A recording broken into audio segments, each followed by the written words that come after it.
AP deputy CM Pawan Kalyan గురువారం విశాఖపట్నంలో పర్యటించారు. ఇందులో భాగంగా ఇందిరాగాంధీ జంతు ప్రదర్శనలను సందర్శించారు. ఈ సందర్భంగా తల్లి అంజనాదేవి జన్మదినోత్సవాన్ని పురస్కరించుకొని జూ పార్క్లోని 2 జిరాఫీలను ఏడాది పాటు దత్తత తీసుకున్నట్టు పవన్ కళ్యాణ్ ప్రకటించారు. ఏడాది పాటు 2 జిరాఫీలకు అయ్యే ఖర్చును తానే భరిస్తానని వెల్లడించారు. కాగా జంతు సంరక్షణకు కార్పొరేట్ సంస్థలు ముందుకు రావాలని ఉప ముఖ్యమంత్రి పిలుపునిచ్చారు.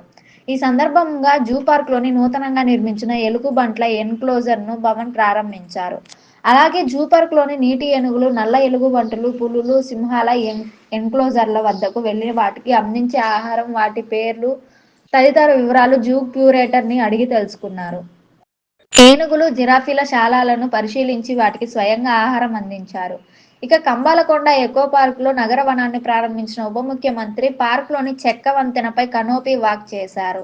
మార్గం మధ్యలో మొక్కల వివరాలు అధికారులను అడిగి తెలుసుకున్నారు. ఈ సందర్భంగా పవన్ కళ్యాణ్ మాట్లాడుతూ మన దేశంలో వన్యప్రాణుల సంరక్షణ అంశంలో జూ పార్కులు చాలా ముఖ్య పాత్ర పోషిస్తున్నాయి.